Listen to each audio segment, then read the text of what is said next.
The following program contains the opinions of the host, guests, and call-in participants. These do not necessarily represent the views of this show's distributors or sponsors. This program may contain obscene, profane, or otherwise objectionable language. Viewer discretion is advised.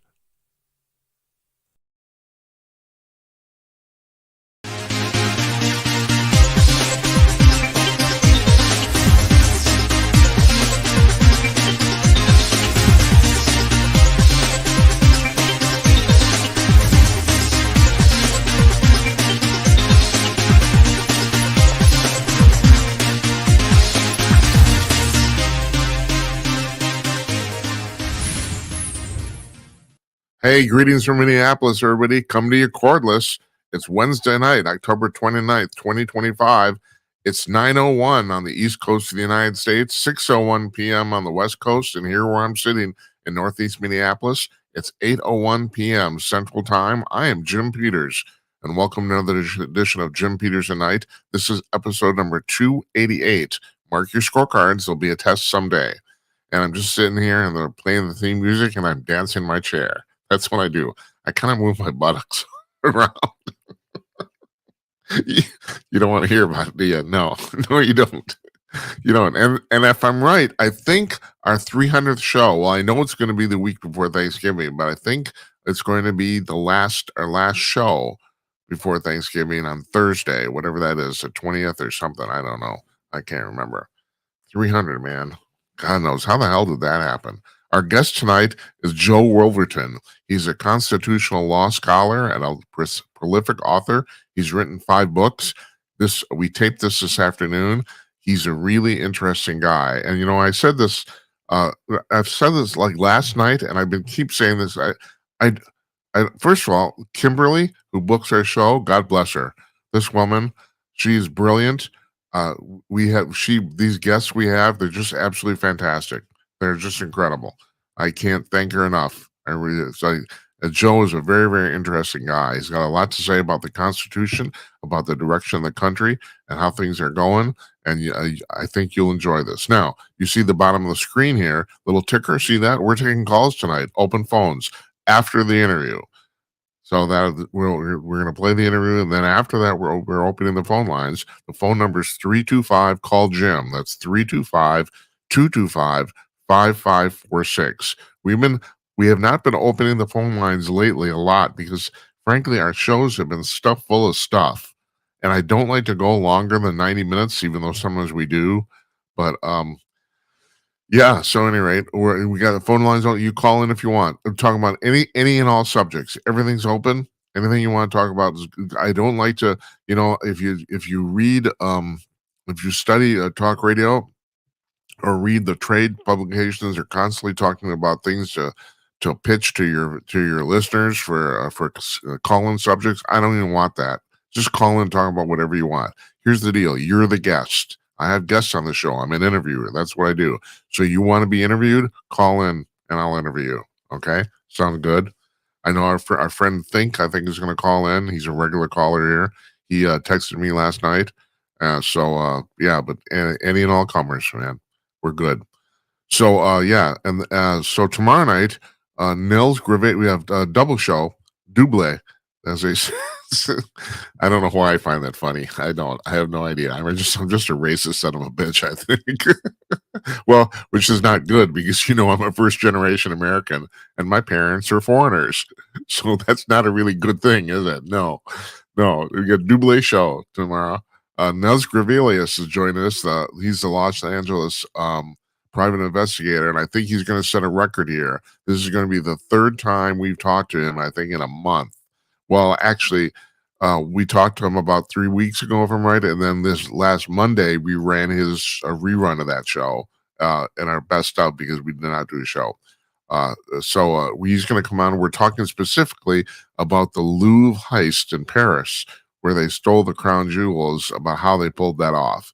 He's an expert at this stuff, so he's going to tell us. And we got another expert after that, Jonathan Lockwood, the military strategist and historian, is coming on, and he's going to talk. We're going to talk to him about Trump's trip to Asia, and specifically his meeting with President Xi of China, that afternoon, or tomorrow afternoon.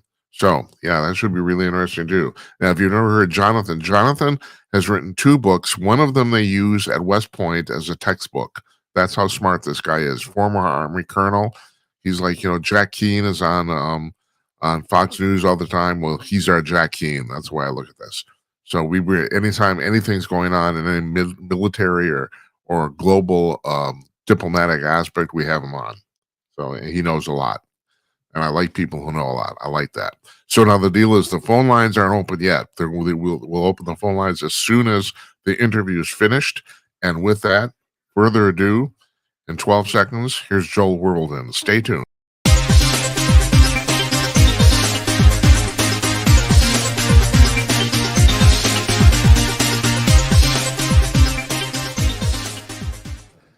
Joining us from his office in Memphis, Tennessee,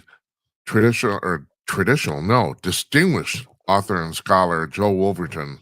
How you doing, Joe? I'm doing so good. How are you doing? Hey, I'm doing fantastic. Let me read some of your Sure. credits here. You're the constitutional law scholar for the John Birch Society, and you write for the New American Magazine, and you're the head of the Make America States Again project, right? That's right. And you've written 5 books. I'm going to quickly read them off here. By Compact, Not Command, The Miraculous Life and Legacy of James Madison, What Degree of Madness, The Founder's Recipe, and the Article 5 Guide for citizens journalists, which, Joe, I bought, but I haven't had a chance to read it yet. So I'm looking forward to that. I bought the Article 5 Guide. Well, get into it. It's one of those ones that I'm very proud of because it didn't take me long to write because it sort of writes itself. But I have found that it's been the most, it's moved the needle the most when I go and testify at the legislatures across the country. These legislators, they don't have time to dig into a tome about the arcana of Article 5, but I present this, bullet pointed 80-page book where each page is a collection of bullet points describing a problem with the Article 5 process, and I've had great success with it, and I'm very proud of it. You just touched on something there. This is kind of a problem for even a lot of well-meaning people. There's an enormous amount of people like you who are doing really great work and putting out an enormous amount of stuff, and nobody has the time to keep up. And isn't that one of the problems we basically have with society and our constitutional government in general? Is that it's very, very difficult to remain educated, basically. Yeah, and you cannot, as Jefferson warned, in a state of civilization, you cannot be ignorant and free. Right? Yeah. And so we have to be educated to remain free. And one of those things that I learned early on when they brought me on as the constitutional law scholar, the inaugural constitutional law scholar, one of the things is they said, we're going to have to make these things briefer, more accessible. The things that are great and wonderful, and you can sit around salons and talk about them all night. But how are you going to move the needle? How are you going to get a state legislator who's also an insurance salesman to care Yeah. and to have any sort of registration in his brain about why I should listen to an Article 5 debate? And it came down to the fact that, boy, if I can bullet point this business, then we got a shot at it. And I think that that's one of the greatest things I've learned is to be briefer and Yeah. to be more direct with the communication. I learned that from Thomas Paine, who, the author of The Crisis, and he, in one of his letters, he says, I could go on and on, but if I don't change people, what does it matter? If I Right. can out argue everyone, but I don't convince anyone. So that changed me many years ago into being, I guess, more direct of a writer, more polemical of a writer. You've written this. Your biography of James Madison has gotten tremendous reviews. Thank you. And so, touching on what you just said, what putting yourself back to 1800, how is? I mean, life has obviously changed. We have electricity, but in terms of attention span and time for thought. How do you think life has changed since then? Well, I think one of the biggest deficits that we have is, and not just from my own experience, but from having read the words of the founders and the words of the men that inspired our founders, something that we don't take time to do, that they all universally took time to do at one time or the other during the day, is to just quietly ponder the things that they'd read or heard and reorganize it in their mind, categorize it in their mind, classify it in a way that you can access it when you need to. And I think ponder, which, we get our word pound, meaning to weigh.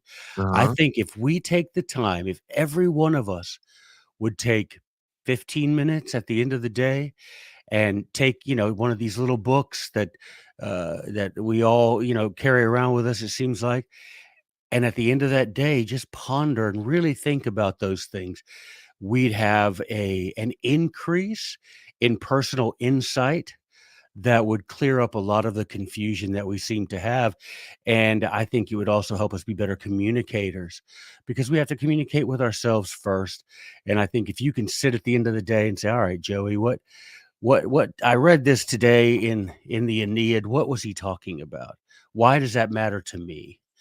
You know, and figure out why it mattered to the great men of the past, and then why it should matter to me, and adjust my life accordingly. I mean, I know it sounds silly, and Oh, it it sounds doesn't sort of backward, but it is the most forward thinking thing you could do, that educated men have been doing for thousands of years.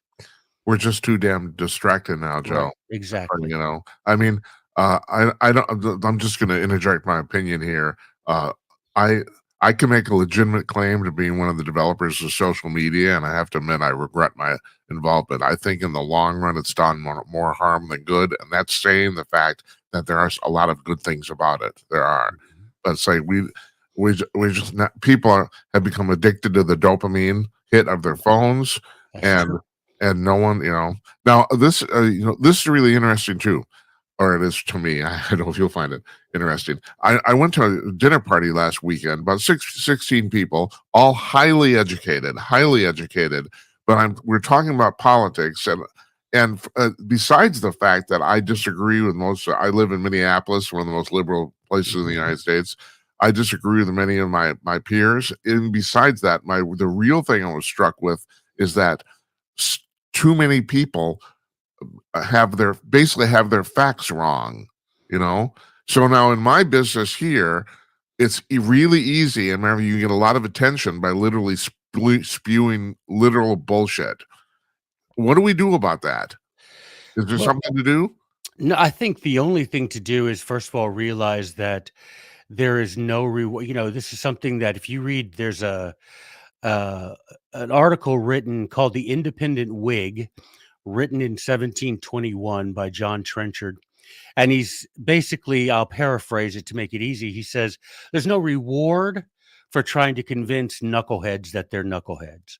You're never going to do it. And there's no reward for trying to do it. You'll just bash your head in. Right. And so he says the best thing to do is to identify those people who are humble enough to be taught, and then spend your capital teaching them. Spend your time, your talent, and your treasure in the company of those people who you can persuade, who you can influence, and reject wasting time with those who are simply going to reject everything you say, or who will answer you in ways that, like you said, is complete rot, and it's not true, and it's rubbish. But what are you going to do? You're going to sit there and argue with them? No, don't, because there's no reward for that. Take your time and your talents and turn it toward people that you might have a lasting influence over. And boy, you'll see the difference very quickly, which is what I've had to do, because most of the time, it's, I hate to use this word, but it's sexier to argue with people that disagree. It draws the clicks, it draws attention, but it's much more satisfying to talk to young people. For example, every Friday at 2 p.m. Central, I have a 1 hour lecture about the forgotten influences on the founding fathers. Those kids come alive with these writings of these men.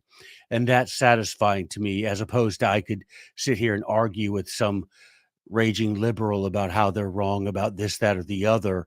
But it doesn't satisfy me the way it does talking to these kids and inspiring them and influencing them. Oh, personally, I've definitely learned your lesson. I don't bother to discuss with anybody unless I think I can Oh, actually yeah. change Yeah. their mind. Yeah. Uh, and for the vast majority of time, that's not the case. That's right. No, That's no, right.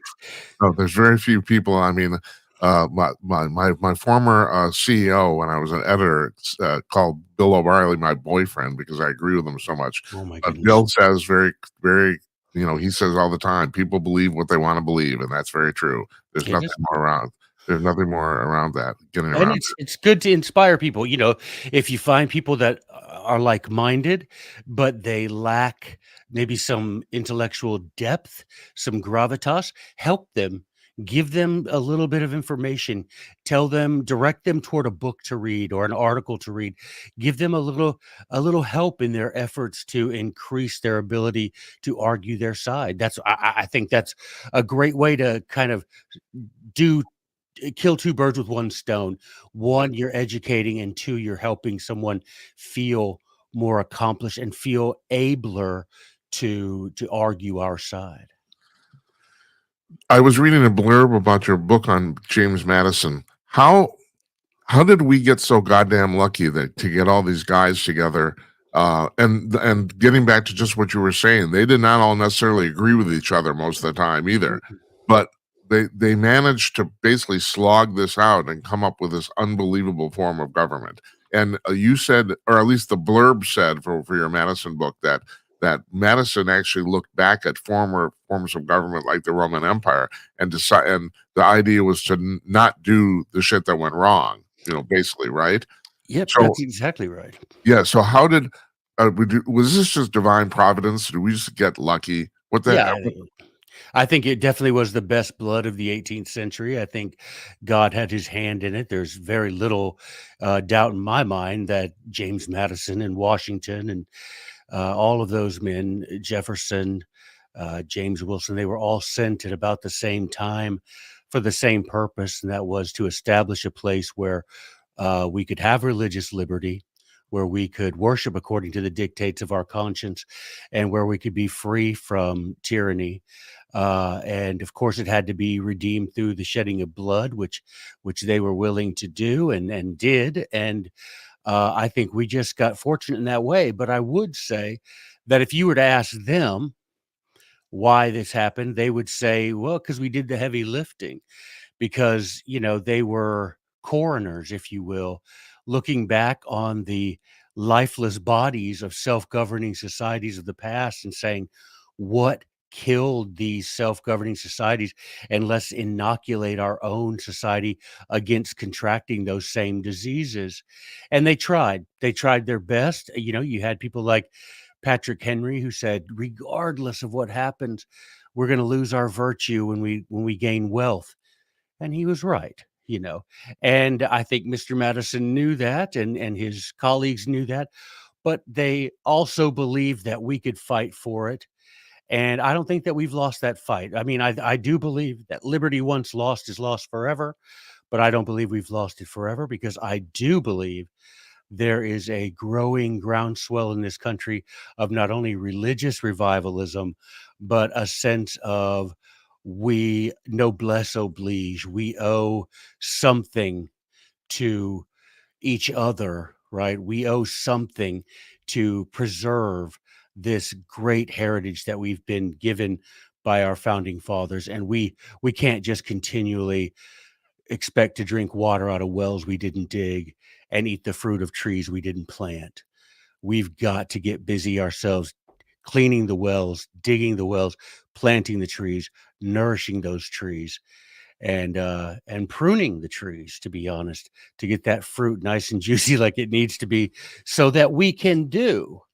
I mean, we don't often think about the Constitution's preamble when we often say, we the people. But do not forget that the one of the big promises we make in that preamble is to hand down the blessings of liberty to our posterity. Are we doing that? Are we about to hand down the blessings of liberty to our posterity, or are we handing down chains to our posterity? This, I believe, God will hold us accountable for how we answer that question. You I've never thought about this before, ever, and you just kind of inferred this. Capitalism itself is not enshrined in any of the founding documents. Was it just assumed by the founders that this was going to be the economic system going forward? Yeah, I mean, they understood a free market system to, you have in 1776, Adam Smith published Wealth of Nations, which so happens to coincide with the Declaration of Independence, of course, in 1776. So you had this idea that that the free market would be the, liberty would be the tide that lifted all boats, that we wouldn't need government interference, that we could use our virtue and our wisdom to negotiate with each other, thus the invisible hand of the market guiding everything where it needed to be. And so we call it capitalism because that's the word that's handed down to us. They would have just called it a free market. But I I have a lot of economists on the show, and we talk about this a lot. The the invisible hand very definitely works. There's no doubt about it. Absolutely. But a lot of people can't. It's counterintuitive, and a lot of people can't accept it. People just can't understand how something that isn't planned ahead of time seems to actually work. And then just get to the current day. I mean, now we have in New York City and also here in Minneapolis getting a lot less attention, but we have the same thing going on here. We have two people running for mayor who are basically avowed socialists. Right. Now, the socialism has never worked anywhere it's been tried, and yet people still. The basic thing is, well, we no one's ever done it right. That's basically the argument, right? Which is Right. complete bullshit. But one of the things is that my impression is that people who adopt that philosophy, not I don't want to say legitimately or sincerely, they can't buy the invisible hand. Do you think that's true? I Or think that's why absolutely do you true. think that is? Why do we keep doing this experiment over and over again? It's been 100 years. It never Well, works. yeah, I think we are convinced, and even James Madison says it in Federalist 46.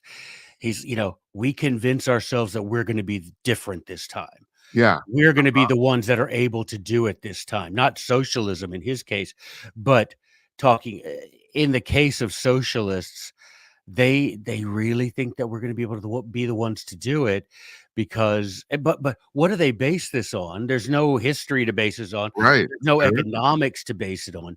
They base it on this ephemeral notion of hope, and but that burns off, and then what are you left with? You're left with force, which at the end of the day, that's the primary engine of socialism is force.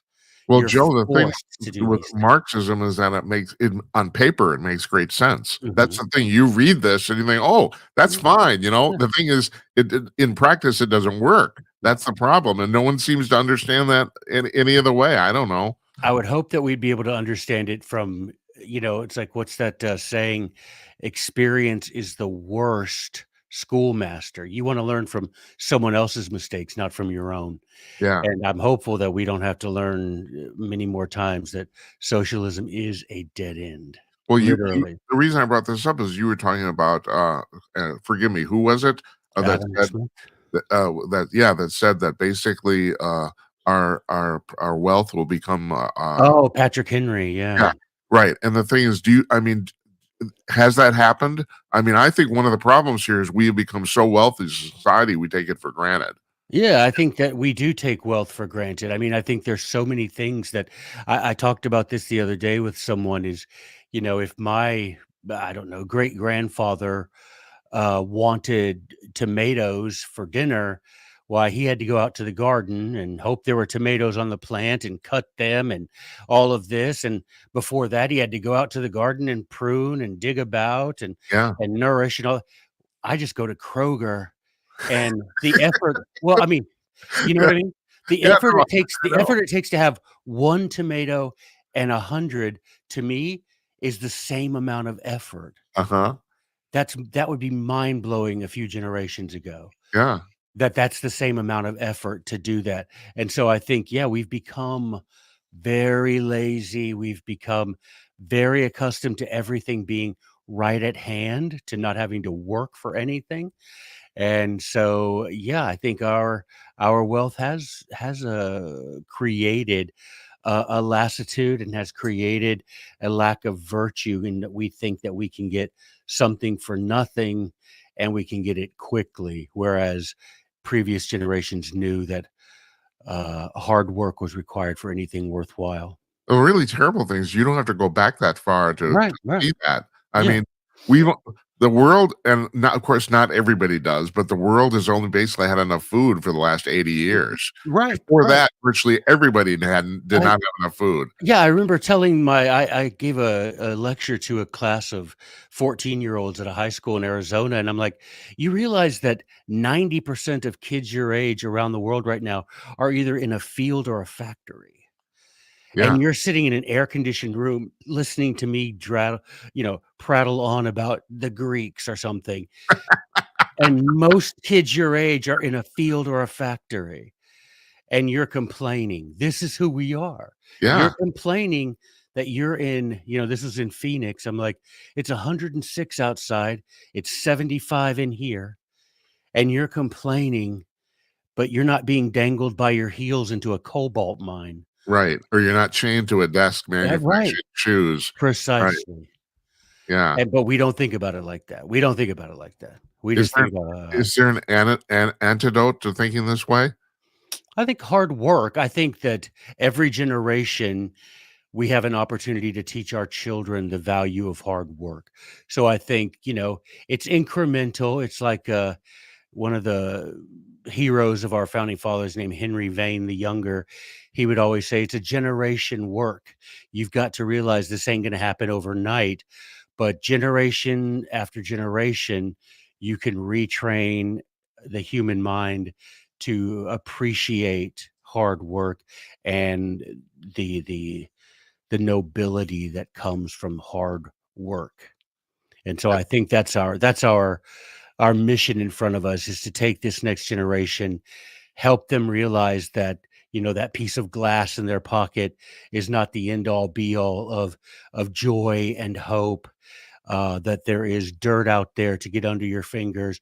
You can create, you can become a partner with God in creating. You can do that, right? You can go out and do that. And let's get that feeling back. It's like James Madison talks about whenever he would start to get in his head, he's like, I would take off my shirt, grab an axe, and go out back and just cut wood until I couldn't lift the axe anymore. And he's like, because that would remind me of, one, my dependence on God for my strength. And number two, it would remind me that I am able to provide with God's help if I want to. I don't have to sit here and have my life brought to me. I can go out, as the old country song says, I can skin a buck and I can run a trot line, Yeah. right? And so that kind of attitude, we can teach that attitude again to every rising generation, and we can have a restoration of the enshrinement and the exaltation of hard work. You wrote an article just this couple weeks ago on the New American about the feminization of America. Oh yeah. Yeah, and, I kinda and what you were just talking about strikes home to me because my father was a I'm a first generation American, and my father was a physical laborer, I sometimes think, I mean, to use a colloquial term, I've just become such a pussy. Yeah, well, no, I talk about that all the time. I was the first person on either side of my family to even go to college, man. Yeah, Both of my parents were sharecroppers in the Mississippi Delta. These people knew hard work. I've never had a day of hard work. I was an attorney and a professor. I've never known hard work in my life. My dad rarely knew a day that wasn't hard work. right, right, You same know, here. Yeah, so here I am, sitting in this chair surrounded by books that are hundreds of years old, and making more money in a year than my dad made in his lifetime. Why? You know. Well, that's actually my next question. How'd you become obsessed with constitutional law? What Well, no, what that I don't know. Everybody always asks me that. When I was little, very little, like 5, 6 years old, I asked my parents for a collect I collected comic books. I read Thor comic books, and I saw an ad in the back for collectible cards about the founding fathers, and I asked for them for my birthday or something, Christmas, my birthday.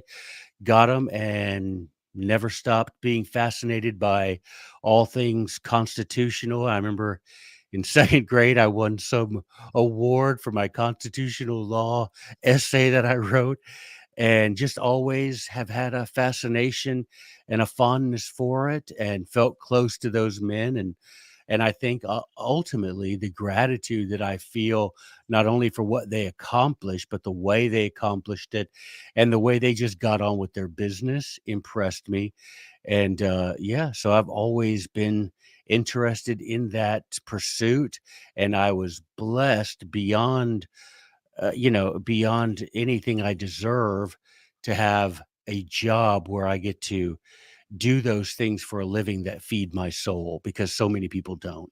Yeah, that's true. That's true. It is astonishing how people get obsessed with things. I mean, Mhm. and it's great because someone's obsessed with something, and That's right.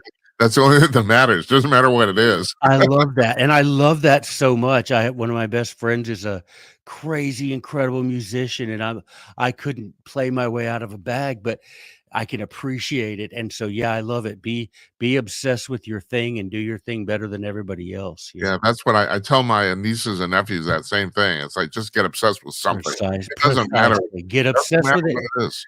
That's right. Write it out, man. Get obsessed with it and be the best at that thing. You've written about a lot about the sovereignty of states, and Mhm. I don't even really know. Is that what the Make America States Again project is about? That is, I wrote the book, What Degree of Madness, which is subtitled Madison's Method to Make America States Again, because I was giving a presentation about Federalist number 46, written by James Madison. And people every time I'd give this presentation on PowerPoint, people would say, well, you ought to write a book about it and explain your presentation. And so finally I just did. I said, fine. And basically, what it comes down to is in Federalist 46, James Madison is answering Patrick Henry and saying, look, Americans will never go crazy enough to allow the federal government to become tyrannical. They will never do that. And he said, if by some degree of madness, craziness, hence the title of the book, if that ever happens, he's like, here are weapons that are powerful and at hand in the Constitution to force the federal beast back inside its constitutional cage. So, what I do and what degree of madness is the first part of the book is what Madison said would never happen, but most certainly did. And then the second half of the book is okay, now that it did happen, how do we get back to where we're supposed to be constitutionally? And he says, here's the way states can do it. And basically, like I say, it comes down to states must reassert their constitutional sovereignty over the federal government, who was meant to be their agent, who was meant to serve their benefit, not vice versa. And like I said, Madison describes those weapons as powerful and at hand. We don't have to range outside of the Constitution. And ultimately, and I'll tell you this is by far the most powerful line in Federalist 46. At the very end of the letter, Madison says, look, at the end of the day, every American man that I know is armed. And he said, I should hope that we would put up as vigorous an armed defense against an American tyrant as we did against a British tyrant, Did ultimately. so? Did we descend into this relative madness because of the aforementioned affluence?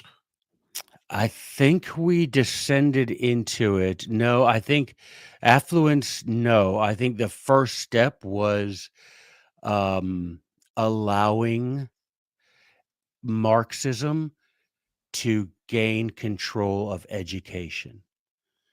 I think if you look back to the late 1800s with the influx of Prussian influence in the Northeast United States, you will see that spread of Marxist influence all over education, where they purposefully take out so much of what was dear to Western tradition. So you think it goes back that far, huh? Oh, yeah, absolutely.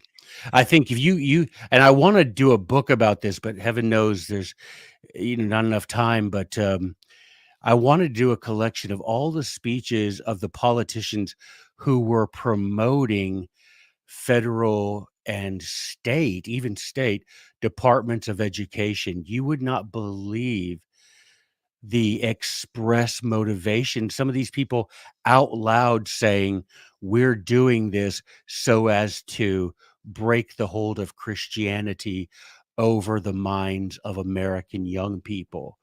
We want to break up families where Christianity is handed down as a tradition. We believe Christianity is a superstition, and we do not want it handed down and shackling us.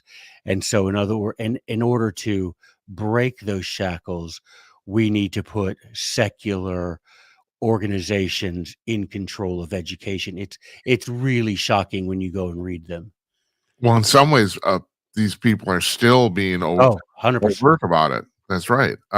William Ayers, one of the Weather Underground guys, he Yep. said in the 1970s, he said, "We'll take over the country by educating your children." I mean, Oh my goodness. You give me a boy till he's 7 and he'll be a communist when he's 70. well, and that's already that's happening. I don't know this, Joe. Are you actually teaching somewhere right now? Well, Do you have a like full ish. time? I have a book club. Yes, I have a book club that I do Fridays at from 2 to 3 Central, where we study the 37 books most often quoted by the founding generation. And I was going to ask you about that because I saw a blurb on that.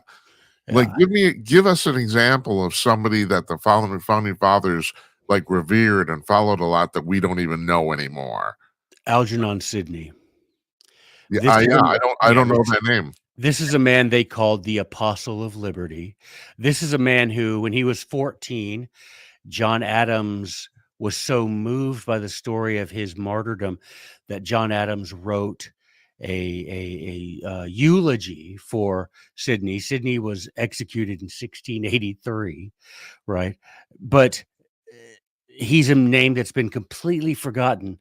And he wrote, discourses concerning government, which Thomas Jefferson said, if you haven't read it, Sidney's Discourses on Government. If you haven't read that, he said, you don't understand why we fought the war for independence. He said that book should be put into the hand of every American as soon as he's old enough to read. And no one's even heard of it today. I mean, we're talking American history professors haven't heard of it today. Right. And this is a guy who they all universally adored and quoted all the time. And no one's ever heard of him. Samuel Pufendorf, another top 10, influence, never heard of him. People have never heard of him. I And so have I used to do a thing on TikTok where I would go to, American history professors and give them these names and see if they could identify any of them at big universities, Arizona State and University of Utah, a place like that, and they could never identify them because these secular Marxists have purposefully erased these names. Because I'm telling you, man, once, and this is every Friday at 2 o'clock, when these on kids, YouTube, is it? what's that? You're on YouTube, right? Yes, yeah, Yeah, right. teacher of liberty. And you hear these things and you're just like instantly you're like, okay, now I know why those guys were willing to, take a bullet for liberty, because this stuff fires you up. Whereas the stuff kids read today, Dick and Jane and Spot, that ain't firing you up. But James Madison and George Washington weren't raised on Dick and Jane. They were raised on Sidney and Trenchard and Gordon, who pull no punches and get you fired up for a defense of liberty. And they make you feel that it's your Christian obligation to defend the liberty wherewith Christ has made you free. These guys took this seriously. Most And of these guys were wealthy, and they yeah, didn't have to do this at all. that's That's right. the thing. Not They only were they wealthy, they ended up bankrupt because of doing it. yeah. They put their lives on the line for something they actually believed in, and their money. They put And their their money money. down. Right, right. It's incredible. Yeah, yeah, very much worthy of our emulation, very much worthy of our study. And yeah, you can go online to my well, in fact, if you go on to the jbs.org/founders, I have audio lessons for all 37 men most often quoted by the founding generation, and present audio lessons on that. But I also do video lessons on my YouTube channel as well. This is just off the top of my head. Basically, the number of the founding fathers. I mean, people can debate on the fringes. Right. It's about 50 guys, right? Yeah, I mean, I drew the line. I think if you look at my founder's recipe book, I basically said anybody. I had a bigger selection. I said anybody at the first or second Congress, Continental Congress, anyone at the Constitutional Convention or the state ratifying conventions. So I ended up, I think if you added up 200 guys, I Uh think huh. total, right at 200 guys who I considered founding father. Now, as I put in the book, the Founder's Recipe book, some of those guys are varsity squad, some are JV, Right. right? You won't recognize all of them, but we do have a varsity squad of Madison, Jefferson, Washington, Adams, those guys that, you think of the pantheon of founding fathers. And but then you have some down ballot guys who were nonetheless no less serviceable and did good work. Yeah. It's fascinating. I understand why you're obsessed with what you're obsessed Oh with. yeah, I yeah. really do. There's What so much what good stuff to be learned. what does the future hold for our republic, Joe? I think we have a religious revival that is coming, and I'm happy about that. And I think we have It does seem to be coming. Yes. yes, and I Yeah. think I think that's mounting, and I think that we will eventually be pushed to the place where we've got to decide some form of political reorganization. And my hope is that we can maintain the union and that we can reorganize sovereignty back into the balance of the states so that we don't have to have a war, hot or cold, and so that we don't have to have secession, but so that we can have a constitutional union held together by common principles. I hope that's what's happening. And I hope the religious revival undergirds all of that desire. But reading about you to prepare for this, I kind of got the impression that you were kind of against a constitutional convention. Is that true? Or Yes, that is true. uh-huh. And I what I read or what I inferred anyway is that you think basically kind of what I think too, and that is it really shouldn't be necessary, right? Right. Unnecessary and dangerous. I see no reason to expose the Constitution to that sort of threat when we haven't used all the other weapons that we have in the arsenal. And I was going to ask you, getting back to Madison, what were some of the tools he said that what were they? Yeah, he said we should have governors that refuse to cooperate with unconstitutional acts of the federal officers. We should completely refuse to cooperate with the federal government. We should have the legislatures of every state pass bills that just blanket nullify any unconstitutional demands of the federal government. We should have the people themselves in the different states should organize themselves together with one spirit of resistance and join together and communicate with each other when they see the federal government overstepping the boundaries of the Constitution, and to never let even the slightest thing go, that as a people we should unite together and call out the federal government for even slight offenses so that they know that we know that there is a limit to their authority and we plan on being that limit. If they won't limit themselves, we will show them the limits. So, what do you think about what's going on, like, at this very moment? As an example, I personally find the idea of sending the, National Guard into cities to enforce law a little distasteful, but on the other hand, I find more distasteful the fact that some of these cities, like in Chicago, 50 people are getting killed every weekend. I mean, Yeah, that I mean, that's ridiculous. well, So, I'm sitting here in my hometown, and the National Guard is here in Memphis, and, yeah, we had a lady the other night, and I'm like you, it's prima facie, it's very distasteful, and I find it a bit overwrought, but I also see where you've got, in our local news, we had an interview with a young lady, a young mother, and she said, a young black lady, and she's like, "This is the first time in my neighborhood I've been able to walk outside with my kids and not worry about hearing gunshots or, being right. harassed by gang members." And I'm like, well, you can't really argue with that. That's the thing, I know.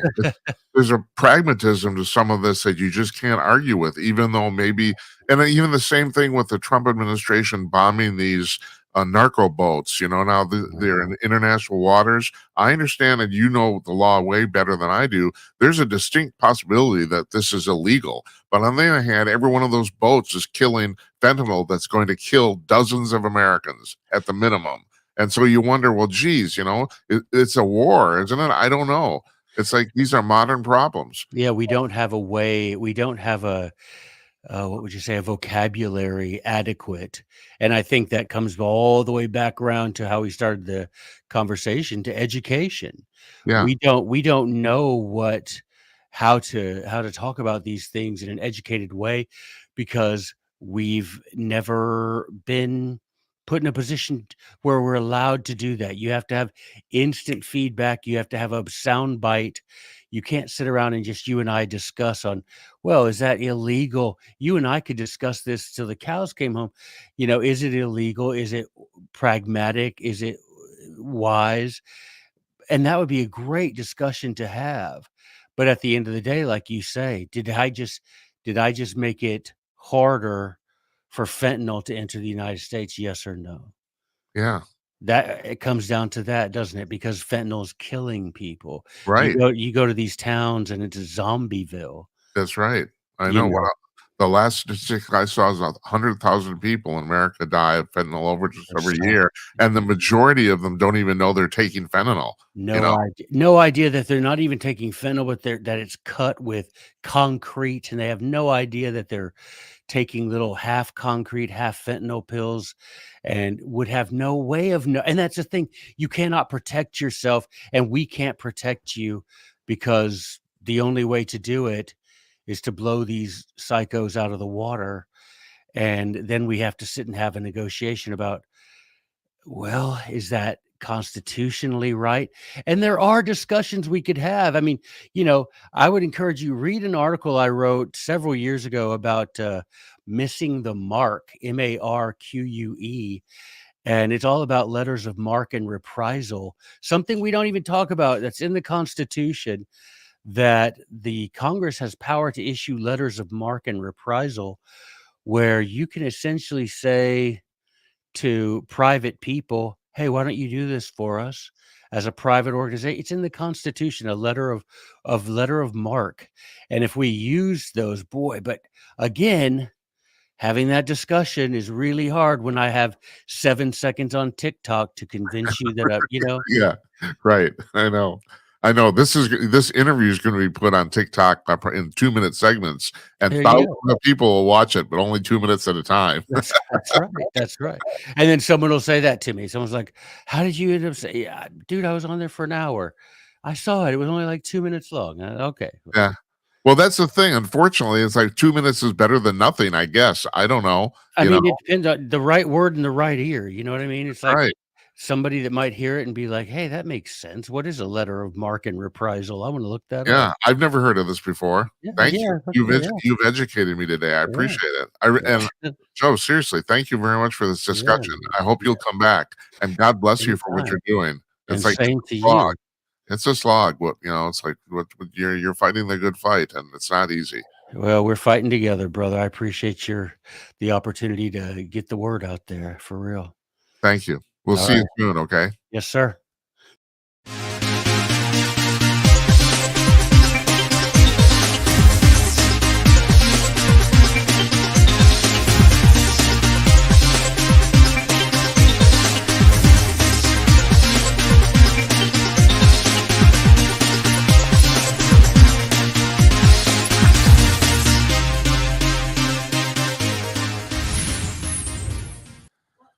Our thanks to Joe Wolverton. I found that fascinating.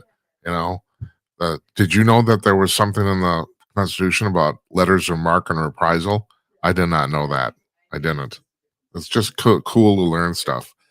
Now, second part of our show, usually it's a Gymcast, but tonight we have open phones, and I just opened the phone. Matter of fact, I couldn't. There's no way to avoid that. You probably heard that over the theme music there for a second. The phone lines are open. The number is 325-225-5546. That's 325 call Jim. And also, you can send us a text in real time too. I should point out, if you call our number 325 call Jim when we're not on the air, you can leave a 2-minute voicemail, and please do that if you want. I appreciate it, and I will collect the better ones. I will play on the air.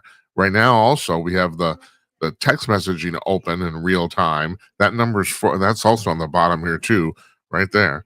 408-458-5088. And you can send us a text. And the same thing, that works 24/7 too. You can send me text even when we're not on the air. So yeah, you call in if you want. And in the meantime, I'm going to blather on about something that was in the news. How's that sound? Because I do that. That's what I do. Yeah, and both. Oh no, so did I mention we're taking right now? We're scheduled to take next Thursday off, not tomorrow. Tomorrow we got Nels Grevalius and Jonathan Lockwood coming on, which is a reason. Normally, I've been trying to do call-ins, open phones on Thursdays, but because we have two guests tomorrow, I didn't want to do that. I really don't want these shows to go much over 90 minutes. I don't. I don't think, you know, Wolverton and I were talking about that, about the fact that, way more people watch the shorts we post from our show on YouTube and TikTok than the show itself. I don't have to tell you that. That's true of any show that does this. I mean, thousands of people watch the shorts, like every single one of them. It's unbelievable. We don't have that many people, especially in real time right now. If you're watching this live on YouTube or Rumble, we don't. Most people watch on demand, so I know that, and I think we do have a caller, if I'm right, and I think I know who this is. Yes, I do. I think it's our friend Tick. Our friend. I'm just gonna put him on here. Yeah, we got it going on. Think, are you there? Yes. Hey, Jim. How's it going? Hey, I'm good. I'm good. How are you doing? Pretty good. Haven't talked for a while. Yeah. What's that, Jim? Haven't talked for a while, you and I. Yeah, your show is you're so loaded with guests now. It's hard true. For, yeah, to get on. I know. I was just That's I don't know if you heard while you were calling in. I was just explaining the fact I'm trying to do call-ins on Thursday nights, but tomorrow night we have two guests. We've got a completely full show, so I decided to do it tonight because I wanted to get it in. But yeah, it's like the show's been jam-packed, man. So I just sent an email to our booker, Kimberly. She's doing such a fantastic job. I cannot tell you. It's just really cool. What's new on your end, man? Just the same old. Trying to live in today's world. How about you? Yeah, well, that's really interesting because you are of the Asian persuasion yourself, right? Yeah, I'm Asian, definitely. Yeah, it's a weird race to be here in America. Very weird. Is it? You're doing okay, right? I mean, you're kind of knocking it out of the park, aren't you? I think I am because I stay away from. I worry about me, and I stay away from all I try to stay away from all the political stuff that's going on in society. I'm in the middle of all this stuff. Asian people, I think in general, are in the middle of all the stuff that's going on right now here in America. And Jim, you have to agree with me on this. It's very political right now here in America. Oh, no, Almost yeah, everywhere right? yeah, Almost everything has some political connotations to it. The food that we buy, the packaging, the name, everything has some sort of political correctness or something to dealing with it. yeah, And I think a absolutely. lot of Asian people try to stay away from that. Well, And there's I'm another. trying my best. Think there's Go another ahead. thing too, if you don't mind my saying so, and that is Asian people in America, I think right now are somewhat resented because of frankly, their perceived superiority. I mean, Asian people are suing Harvard for not getting in because of the DEI requirements, even though they're blowing away the test scores. And this is kind of. Do you feel this? I mean, well, first of all, do you notice, and also, do you feel it personally, or do you I really? gotta tell you, uh, Go I ahead. don't feel it personally, but then I'm Vietnamese. I'm not of the upper. So Asian people are categorized in different like status as well. If you go to Africa, it's also categorized in different status. Yeah. But Asian people are categorized. I'm Vietnamese, and I consider my race the jungle Asian. So I Okay. consider All right. Vietnamese, Thailand, yeah, Yeah. jungle. We're of the lower echelon. Yeah. We're not smart like. Go ahead. Jim. No, but forgive me. You're saying you're not smart, but the thing is, you're in the computer business. You're doing okay. I mean, I know you made some money in the crypto thing. I mean, you're doing all right, aren't you? Yeah, and I think that's because of the influence that I had hanging out with Chinese people and Japanese people. I had this girlfriend. She was Japanese, and just allow me to say this. This is the most weirdest thing. I picked a flower for her, like on the ground. I picked up, and she stopped me before I broke the flower, and she said, "Don't do that. You're killing the flower." Oh, And interesting. ever since that happened, I kind of started questioning my behavior, my what is it, obnoxiousness, the things that I would do that was obnoxious, and I started changing my whole attitude because of that event. Yeah. And so I try my best to be as polite as possible. I hung out with these Korean people, and here in New York, I'm in New York. We would just jaywalk. It's a normal thing. Yeah. But the Korean people that when I went to college, the Korean people would not jaywalk. They Uh-huh. would wait for the light. And it was the weirdest thing. And I have adapted that type of mentality to be that respectful of the law. I try my best. I tried my best to be very respectful Well, there's. because of them. Do you think though that as men we're kind of naturally obnoxious? isn't that kind of the deal? Yeah, well, that's a good question, Jim. Is it all men are that way, or is it just us Americans that are here? And yeah, you got a point there. That's true. I've traveled around the world a lot, and Americans have. I don't have to tell you, we have a real reputation for being obnoxious SOBs. We do. But also, no, go ahead. Go ahead. Go ahead. I was at Xerox. I don't know if you know the company. Oh Xerox, yeah, very well. Yeah. There was a guy that was in there. He worked there for like 20 some years, and he was there when they didn't have servers.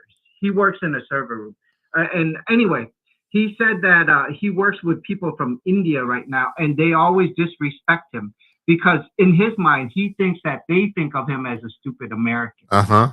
And I'm talking to him, and I'm like, he said something like this: they would not let me talk because I'm supposed to be some stupid American. And I'm talking to him, and I'm like, how are you a stupid American? I've been doing what I've been doing over 10, 15 years. And every time I get Indian tech support, I hang up on them because I think they're the stupid ones. There's no way that Americans can be stupid compared to India. Everything we've done here in America, India is trying to copy. And I didn't get his, but that's the mindset, I think, of a lot of American people, that they're stupid. is because of that. But that's not the reality. I personally think America is the most technologically advanced country in the world. It's not Japan, it's not India, and it's definitely not China. It's America. Look at all the stuff that has come out of society, that's Yes. part of society today. Almost everything has came out of this country. I totally agree with you. Totally. And you're right. All the Chinese do is rip us off. I mean, you can buy a copy of Windows 11 on the street in China for $5. I mean, it's like it's bullshit. That's all they know how to do.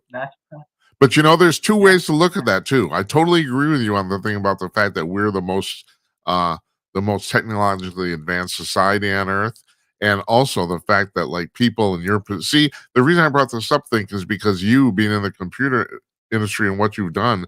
I mean, you're still within the top 5% of the population. And that's exactly what I was going to bring up about the fact there are a lot. I mean, I look around, there's a lot of Americans who are really effing stupid.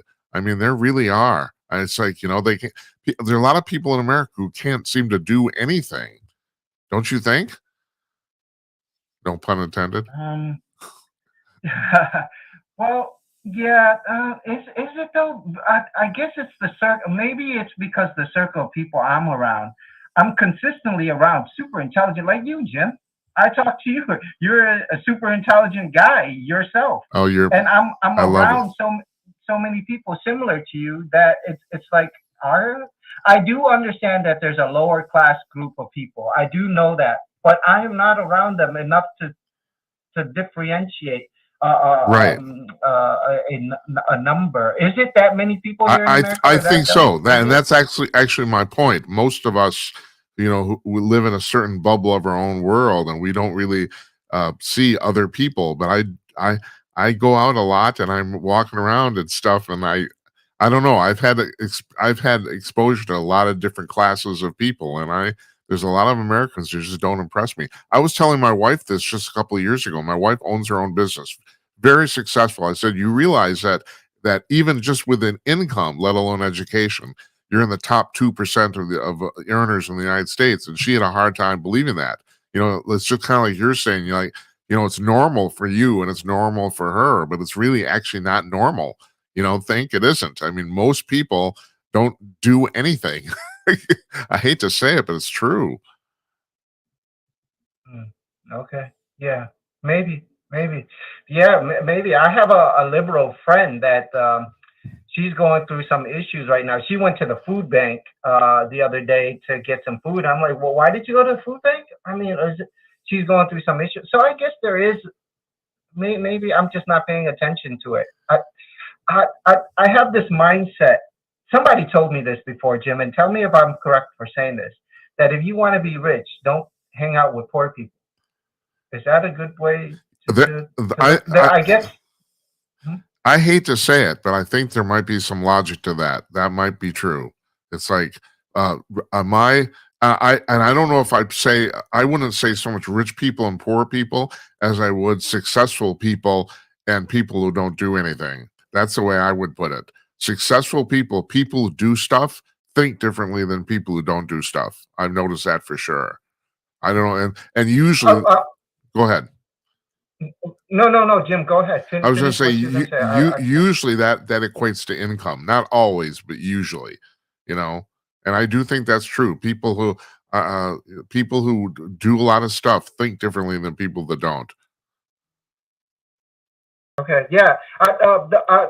The guy that told me that, I said it wrong. He said, if I want to be rich, don't take advice from poor people. That's what he had said. And I guess that's why I'm trying my best not to hang around like that group of people. And I've been not hanging around with that group of people for so long that I barely see them anymore. Like the poor class of people. Right. So I guess I don't see this huge group of dumb. How about this, Jim? I'm Vietnamese, and I got to tell you, there's a group of Vietnamese people here that do nails, some of them are millionaires. Oh yeah, I know. And I know. Hold it. yeah, Hold it. Just a second. Think that's that's a really undiscovered part of America. You're right. There are Vietnamese women have a kind of a stereotype for doing nails, but the thing is, a lot of these people make a fortune. I mean, this is unbelievable. I do know that. I know you're right about that. I find it kind of humorous. I don't know why, but you never think you get rich actually like just doing nails, but you can. yeah, some of these Vietnamese people are super rich doing nails. But the thing is, they drop out of school. They dropped out of school, and now they're just doing nails. And there's really no education. I don't know. There's no mathematics. There's no Right. History. There's no psychology or anything. It's just basically doing nails, and they're following a blueprint. And you can't have a intellectual conversation with these people. No, you can't. So, but they have a lot of money. Yes, they do. And I mean, and so are they? I don't know if they're dumb or not. I mean, I don't. Well, you brought up a really good point. There's a lot of ways in America, to make money without having to know a lot. I mean, you don't have. There's. You don't have to be educated to make a lot of money in the United States. You don't. I mean, there's all sorts of ways to do it. And you just hit on one, which is the reason. I mean, I've always found this kind of humorous.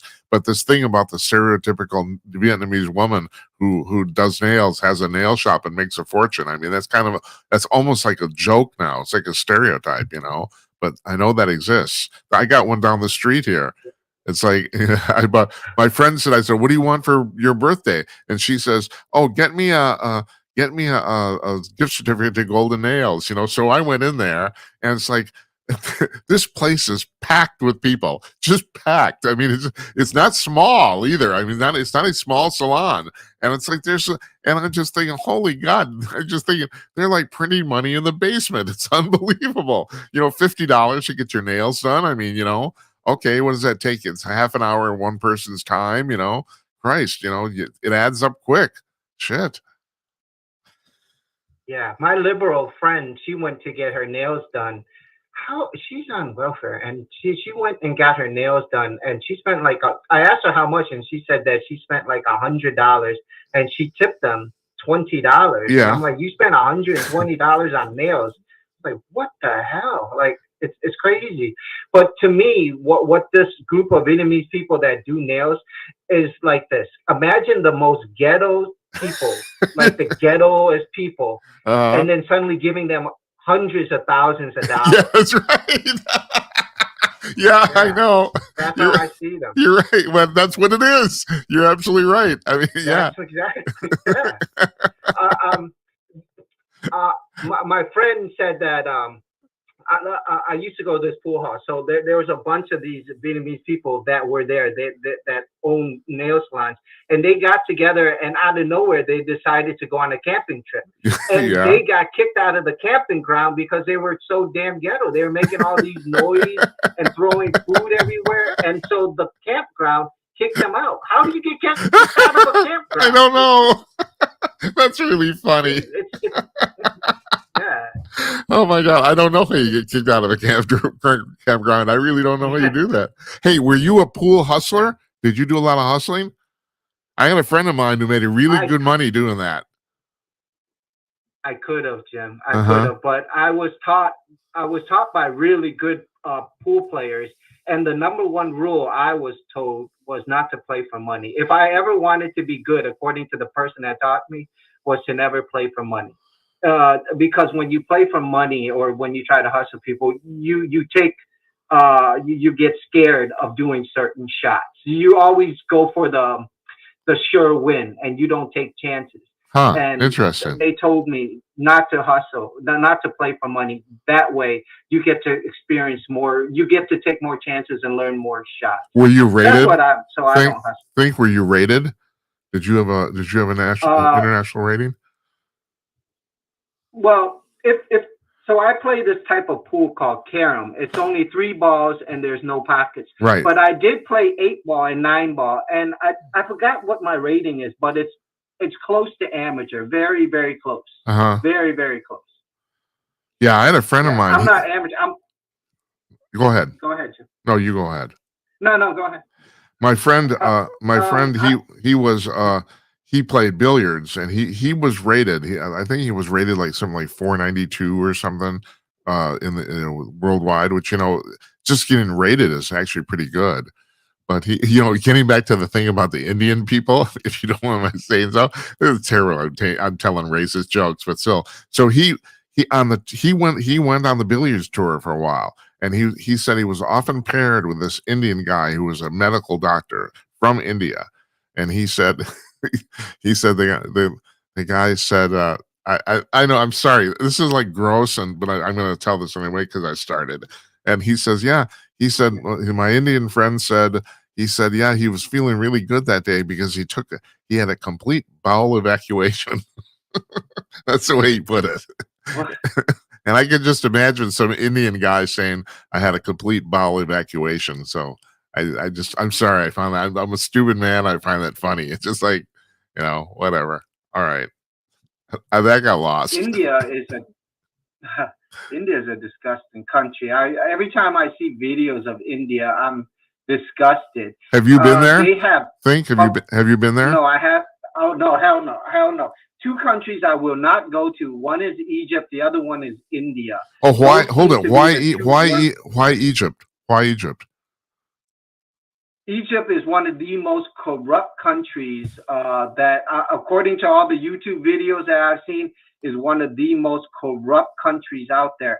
And they're so loaded with scammers. It's similar to India, where if you walk around, there's going to be a bunch of scammers basically there to scam you. And there's so many of them that you might actually get beat up. Yeah. And I've seen so many videos of it, and I'm like, no, those are two of the countries I will not. You could put one in of Africa in there as well. That's another country that I'm terrified to go to. Well, Africa is Chris, another. I'd have to point out to you, Africa is a collection of a bunch of countries, and but in the interior, they're all in Central Africa. They're all kind of about the same, I suppose. Yeah, I'm actually kind of scared to go to Mexico. I'm kind of worried. Have you ever been to Mexico, Jim? Yes, but I have to tell you, I would not go right now. I would not. My sister used to. She just retired. She was a travel agent, and I told her I have been to Mexico years ago. But I told her, she said she wanted to take a family trip. I said, I don't want to go. I think it's dangerous. And she's poo-pooing me, and she's, oh no, that's just crap, Jim. As long as we stay in the tourist areas there, and I don't buy it. I think it's going to get worse. As we're at some point, we're probably going to start bombing the cartels, literally dropping bombs on them. And when that happens, they're going to try to kidnap every goddamn American they can find. That's what I think. So I don't know. Tell me. Well, are we doing that right now though? With all the bombings of the boats? No, right now we're bombing. Not yet? Right now we're bombing boats, where we're not bombing on land. But I think we're going to start doing that. I really do. Every indication. How do you feel about that? I don't. How do you feel about that? Did you? Well, it's funny you should ask, because JOE Wolverton, the interview we just did just now, we were talking about that. My feeling is I find it it's kind of both distasteful, and it also, from an international standpoint, it might be illegal. But on the other hand, so Wolverton and I were talking about this. So they're bombing these boats, and there's a good I don't pretend to know the law. There's a good possibility that's illegal, that we're bombing these boats, because we haven't declared war. There's not a country, all that sort of stuff. But on the other hand, there's probably enough fentanyl on those boats to kill dozens of Americans. Like literally, people. If those drugs get to shore, dozens of people will die. That's probably realistic. So it's like, what do you do? And he said that he had the same thing. It's like, on the one hand, this is maybe a questionable activity, but on the other hand, people are going to die if we don't do it. So I kind of feel the same way about sending the National Guard into Chicago too. I don't necessarily like that idea, but 50 people get shot in Chicago every weekend. That's nuts. That's crazy. Somebody should stop it. So maybe, I don't know. What do you think? I'm okay with it. Okay. My only fear, I'm okay with bombing anything. First off, I don't know the law, but I thought that international waters, anything goes in international See, waters, I right? don't really know the And law either. I don't. So yeah, you might be right and maybe not. I just don't know. these are dangerous people. Yes, My they are. only fear with the United States bombing these cartels is the president of Venezuela. From what I know, he has ties to these drug cartels, if he's not one himself. Right. And I think, like how you said, they might retaliate. But fuck them, take them out. I'm Yeah. sorry, Jim. Take them No, out. no. These aren't. And you fuck them is the right word because first of all, Maduro's fucking crazy. This he's a lunatic, and he's taking over this country and he canned the elections and people are eating their pets because there's no food. And yeah, that's what I think too. God damn it, just take them out. Shit. Yeah, I don't have any problems with this. The United States has a huge drug problem. Yeah. And I can't stand. I hate it. I can't stand driving around. I'm in upstate New York, Jim, where there's country. We go fishing and hunting. We used to. Yeah. Now I drive around in the most country area, and I'm seeing heroin addicts. I don't know if you ever seen a heroin addict. They're like zombies. Yeah. They're bent over. They look like zombies walking. I seen this guy. He took a shit against a pole, like an electric pole, out of nowhere. We were at the red light, and he took this shit, and it was diarrhea, and it just squirted all over. It was the most disgusting thing. And that's the type of stuff these heroin people do. These drug addicts do. Yeah. In public. It's like, what the? Yeah. It is. It's totally just. I'm totally with you. It's not civilized. I mean, this is not the way society is supposed to run. It just isn't. It's the same thing with all the people living on the street in San Francisco and Los Angeles. That's bullshit. And the vast majority of those people are there because of drugs. Almost all of them. So, my boyfriend Bill O'Reilly, he's brought up the fact that at some point right now you can't involuntarily commit somebody, to rehab or whatever. In the United States, you can't do that. And at some point, we might have to change that law. Some of these people should not be hauled off to jail. They should be hauled off to a hospital. That's what, and not allowed to leave until they clean themselves up. But I don't know. I mean, you're taking away somebody's rights. So it's a crazy business. But whatever. Tell me. Hey, Jim. I have to ask you this. This is something I've been deeply thinking about. Should we accept everything that's going on right now and just say, hey, it's out of our control? Or should we be aware of all this type of stuff and try to do things? So something like Antifa, these are dumbass people, in my opinion. They're dumbass people, but they're taking action and doing things. Should we all be that way, or just sit back and just let the world behave how it is and just live what you can, do what you can? Am I making sense? Yeah, you are. That's a really good question. Because if everybody did something, we'd probably have societal chaos. Wouldn't we? Even if half the people were doing stuff that was positive. I mean, I don't know. Would we? Yeah, that's what I'm like. I know a lot about what's going on right now, and I hear people say the dumbest things in public, but I've come to this belief now where I just let them talk. I don't want to interfere and jump in with my ideas with them, correct them. I don't even want to correct people nowadays. Yeah. To tell you the truth, Jim, I don't even open the doors for women anymore. Fuck them. I don't care about political correctness. I've opened the door for women, and they looked at me like I'm trying to hit on them. I know. I just don't. That's the problem. You're absolutely right. I mean, a lot of guys, I've kind of stopped doing it too because at some point we started getting shit for doing it. You're trying to be polite, and then you're getting shit for opening a door for somebody, and then how many times can you get shit and not do it anymore?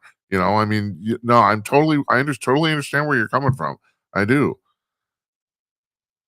Yeah, these days, when I was younger, if I saw somebody, because in New York we have snowstorms and all that, if I were to see somebody with their car on the side, I would stop and try to, push their car off, back in the road and help them. But these days, fuck them. I've done so much help with people, and they look at me like they don't even say thank you. You know, it's like I'm entitled. I'm supposed to help them. And Yeah. I've gotten to this mindset where I don't want to interact. I don't care. Whatever happens with society, it's on you guys. I'm just going to worry about my bubble. Well, And this getting back Go to ahead. what you were saying, getting back to just a couple of minutes ago, where there's a distinct difference between talking and acting. So I mean, I do not. I do not. I was telling Wolverton this in the interview. We were talking about this earlier about the fact that I don't try to correct or argue or help or do anything with anybody unless I actually think I can change their mind, and that's hardly ever. And I live now. I don't. What is the political tenor of exactly where you live? I mean, obviously, I know New York City is extremely liberal. Well, you're up the Hudson, right? No, I'm over in like Rochester area. Yeah, You know right. Rochester. Yes, I do. where Yeah. Kodak and all that. Right. And so, what I That's mean, my area. what is it? What is it? Moderately liberal or moderately conservative, or is like what is a political climate up there? It's really weird here in Rochester, in the Rochester city. It's liberal. It's extremely liberal, and the more like ghetto area you go, the more ghetto it is. But then when you branch out into like Watertown, you know, outskirts where there's farms and stuff, it's super conservative. It's super radical, almost conservative. Right. Radical. It's hard for me, like an Asian person, to walk into these areas without somebody behaving, you know, a certain way towards me. So it's. I would say that upstate New York is more conservative than liberal. Yeah. Because of all the rural areas, but we still have our cities, and the inner cities are extremely liberal, drug infested, dumb liberal, like weird colored everything, tattoos all over type Right. liberal done. Right. You know what I mean? That's basically where I live. I mean, I'm in the downtown core of Minneapolis, and this is one of the most liberal places in the United States. I mean, so when I even most of my friends who live in town here and stuff, there's very few conservative people, very few. So I don't even try to talk to them. Basically, I mean, they've now learned. I mean, they will have political discussions with me, and I'm kind of like not even there. They don't even bother to. I won't bother to talk to, and they don't want to know what I have to say either. So, but my point was, there's a difference between talking and acting. You can obviously blow off talking to anybody. That's not a problem. But then the question comes down to what you were talking about: is should we all be doing something? You know, and I don't really know the answer to that question. But I do think that if everybody did something, I think we'd have kind of a societal mess. But I don't know. Am I just avoiding the issue? You tell me. Yeah, that's my question as well. Am I avoiding the issue? Should I, you know, a long time ago, I always thought that, you know, I'll join Blog Talk Radio when it was around, and I'll talk my 2 cents, and maybe something might come out of it. But nowadays, it's like, why does it even matter? Society is just going to go its course. And I'll tell you this right now, Jim. I don't like what is happening in New York City, and Mandani's, whatever, however you pronounce his name, he's going to win and turn the New York City into a socialist hellhole. Yeah. But so what? I'm like, so what? What happens? You know, what happens if all America becomes socialist? So what? I'm at that point right now where if that's going to happen, it's going to happen. It's the evolution of this country. Yeah, not to mention. Is it okay for me to think that way? See, I don't know. Cause I kind of think that way too, because it's like, well, people, get the government they deserve. And my former boss, Jeff, he's been saying this for a long time. He said, well, let them get to have their socialist government. It'll become a hellhole. And then maybe from the ashes to that, you can do something good. I actually don't know if that's true or not, but it's going to become a hellhole. And people, I mean, I hate to keep referencing this. I don't. Did you watch this interview with Joe Wolverton we ran? Did you watch? Because we were talking about a lot of the same stuff. Yeah, I saw glimpses back and forth of it.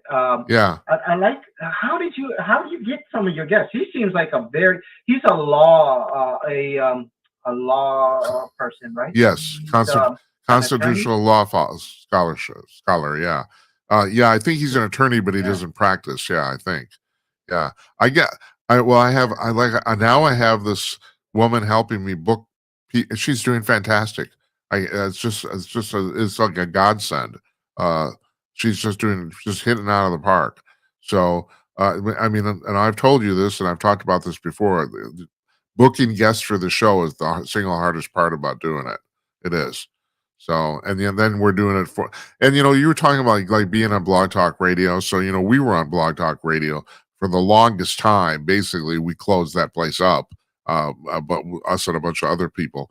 But uh, I mean, maybe I'm fooling myself, but I would like to think that by doing this, maybe I'm making a little bit of a dent and getting some sense into people. I do think that cumulatively, I mean, I don't have to tell you, you know this. There's hundreds of shows like this one, hundreds of them, and almost all of them are conservative. There's a few liberal ones, but almost all of them are conservative. And I do think we might be making cumulatively, we might be making a dent. I don't know if I am personally, but yeah, just like just keep trying to talk sense. I mean, so Wolverton and I were talking about the fact that, and this comes up regularly. So how come socialists, and you and I have talked about this too, how come socialists can't realize that we've been trying the socialist thing for 100 years? It's never, ever worked. Not once. And people, and even my liberal friends say this. Well, the problem is no one's done it right. Oh, bullshit. It's like, how many times do you have to do it before you realize it doesn't work? But they keep trying. Mom Donnie's he's gonna make the buses free. Shit. Yeah, I don't see how that's going to work at all. No. And well, real quick about your show making a dent. I have to tell you this. So when I graduated from college, I was going in college. If I did learn anything, it was religion. It was the Bible and all this type of stuff. And I carried that all the way outside after I graduated. And I had this mentality that I should pray for everything and everything would come to me, and almost never did. Yeah. I prayed a lot, and I started slowly to become this liberal idea, like this whole liberal. I was going to be one of these liberal people. But then on Blog Talk Radio, I found a show very similar to yours. The guy's name was Underground Professor, and he was straight conservative. And he was telling me that, I should live within my means, that he was correcting me on how I should live. Stop praying for everything. You have to work for it. You need to do it this way. Basically, he put the conservative mindset into me and changed my perception of how I should do my life. Instead of praying so much, work harder. And don't spend things that are outside. Like, instead of wearing Nike shoes that are $200-300, wear what I can afford for now, and just live within my means, and then eventually come out of that. Does that make sense? Yeah, of course. And it was a show very similar to yours, and I think that my life is so much better because of that. And I feel it's still, with your show, I feel like maybe right now it's bettering me as well. And in the future, I'm going to think back and say the same exact thing. Thank you for Jim correcting me on this way, or teaching me this is how one communicates with another person. I hope I'm making sense. You're making but sense. You are making a dent with me. You're flattering me because I think I've learned at least as much from you as you've learned from me. So it's like, No way. Yeah, I do. Now I'm flattering you. But I mean it. So it's like, but definitely, I'm worried about things that are to come, especially here in New York. And I want to move. I want to move out of the state. I don't like it here. I see things getting really weird. This November, Jim, are you worried about this November coming up Uh, because of the whole yeah? you food mean issue? just like the elections across the country? That is that what you're talking about? Oh no, no. So I've been watching these videos that are because the food stamps are getting stopped Uh now, huh. or they're not. A lot of people are not going to get food stamps Yeah. for November, and I don't know if it's true, and maybe it's not, but I've been watching all these videos about people saying that they're going to raid Walmart and Yeah, I've super. seen So it too. basically, they're going to be riots. Right. I've seen this too. Right. Now the thing is, so there's first of all, I don't know how many people we're talking about. I mean, the weird one thing I figured out doing all this news shit for the last few years is that there's a real disconnect between the number of people who are actually doing some particular activity and what the press and the public thinks that number is.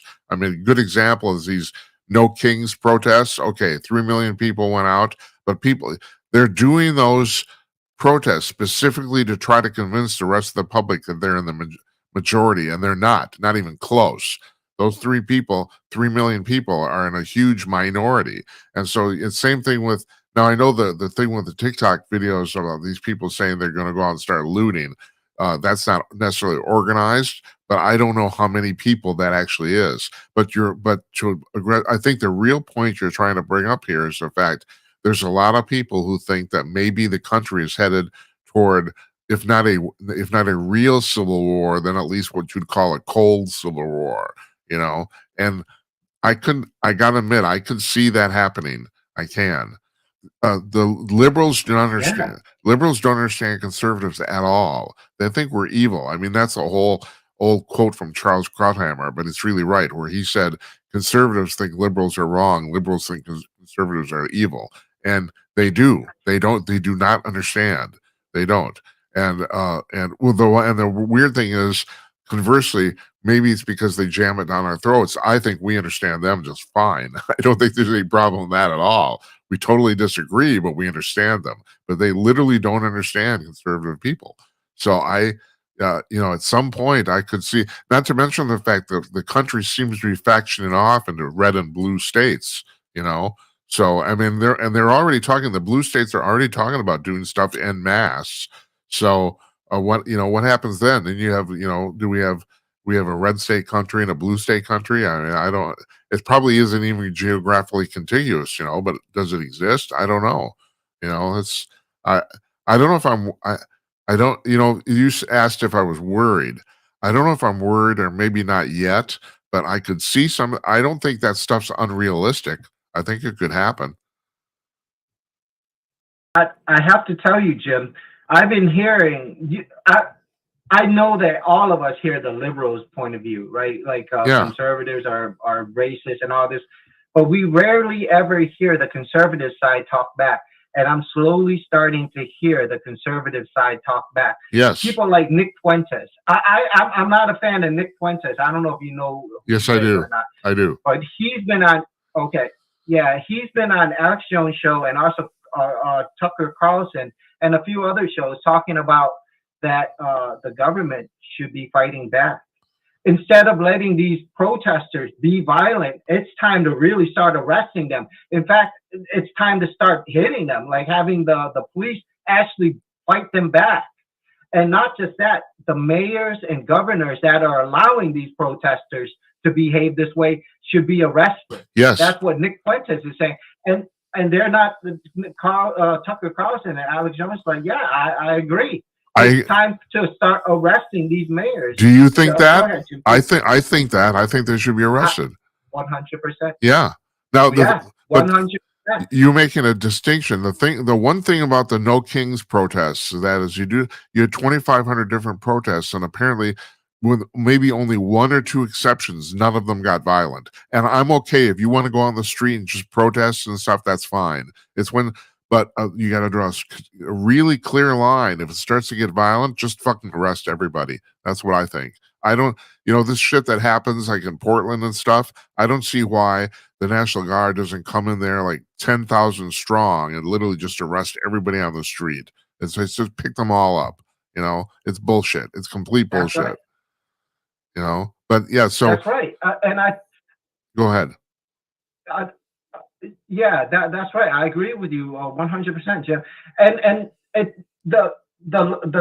these protests, these liberal protests, are getting violent because the conservative side doesn't take action. It's I forgot who was it. I forgot. Somebody had said that the conservative side never goes radical because of their strong morals and ethics. That they don't go radical.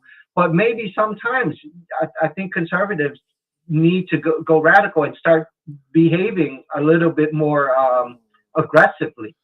I mean, the protests that I've seen from the liberal side have all been violent. Even, I mean, come on, Elon Musk was trying to help the government with the whole Doge thing. Now, whether he helped or not does not give them the right to go bomb Tesla. That's right. Business. They bomb cars. Tesla Right. dealership. They were bombing cars. They were spray painting cars. They were scratching up cars. Come on, what gives you the right to do shit like that? No, I mean, well, one of the things you're addressing here is the fact that we've started to normalize this behavior, and that's because of liberal That's culture, you know, and that's why I totally agree with you. It's like really, maybe you need 10,000 troops to do this. You send 10,000 National Guard into an area and literally just arrest every goddamn person. Just, you know, and if they fight back, so what? That's their problem. You know, they're all going to go. They're all going to have a court trial, and a lot of them are going to go to jail. I don't think there's anything wrong with that, because right now there's no consequences for doing anything bad, and that's really what's happened here. We live in a consequence-free society. Nobody wants to take any responsibility for doing anything. People think, oh, we bombed Teslas, no big deal. And there's this thing in the liberal world, you know, about the fact, you know, what matters, stuff or people. You know, you've probably heard that. Well, we're not hurting any people. We're just destroying property. Well, you're destroying property, and you should go to jail for that. That's bullshit. Yeah, these people are breaking the law, and if you break the law, I always thought that you get either arrested or stopped in some way. You just are not allowed to keep breaking the law. Yeah, it doesn't make sense to me. But beyond all that, Jim. Yeah, go ahead. Go ahead. No, you go ahead. Go ahead. But beyond all that, I think this is going to spark the civil war right here. I think that the government should start taking actions against the political people, people that are allowing this, like the governors, the mayors, people like AOC, and I've got the mayor of Chicago. Yeah, that guy that's Brandon Johnson. Yeah, that's right. He's saying that he's going to have an area that ICE is not allowed to go into now. He's building an area, and if ICE goes in there, the police is going to attack back. I mean, come on! It's people like this that you need to take out. Yeah, and but I think that if you're not only do I agree with you, not only do I agree with you, I actually think that stuff's against the law.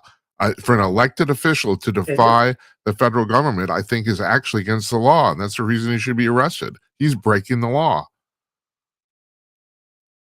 Yeah, and I think the only reason why this administration is not arresting him, and I'm positive, if Trump arrests the Mayor Johnson, it's going to spark the civil war. There's going to be you see how they're behaving right now. As soon as Trump arrests him, all the media, all the TV shows are coming on that. See, we told you Trump was trying to be a king. Right. He's trying to be what's that word that Bernie Sanders always used? That oligarch. It starts with oligarchy. They're going to all start attacking Trump, and the media is brainwashing so many people that you're going to have all these people come out and start protesting and fighting. All these riots are going to come out, and I think that's why Trump doesn't want to do that, because he knows that if he were to arrest the mayor of Chicago, that's going to happen. But there's hints that this type of Well, stuff that's the thing. is going to happen. I think Trump, I totally agree with you. I think that's the reason they're not doing it yet. But I think at some point they might. If it gets bad enough, I think at some point That's they right. might. To use a metaphor, they might pull the trigger and start doing this stuff. I really do think that. And you're absolutely right. That's what's going to happen. The liberal world will go crazy. They will say, "Yeah, look, we said he was an authoritarian. Look what he's doing." But on the other hand, too, that gets down to like what. I follow polls a lot because I'm really curious to see what the public's going to think. Right now, the majority, it's maybe not a big majority, it's maybe like 55%, but the majority of the country supports what's going on here, sending these troops into these cities. So, I mean, they might miscalculate. That's the thing. If they could go crazy on this, but the thing is, you might still have a silent majority of people who think that that Trump, like us, that thinks that Trump's doing the right thing. So, and then the thing is, right now the Democratic Party they're going down the toilet bowl. I mean, they just are. They're nothing's going on. I don't know if you've seen the polling. It's like they're at an all-time low. They're not raising any money, and that's because they're basically on the wrong side of almost every issue, and they don't seem to care. I can't imagine they don't notice. Maybe they don't believe these polls. I don't know, but they don't seem to care that they are. So, I mean, I don't know. Fuck them. But I'm no. Go ahead. Go ahead.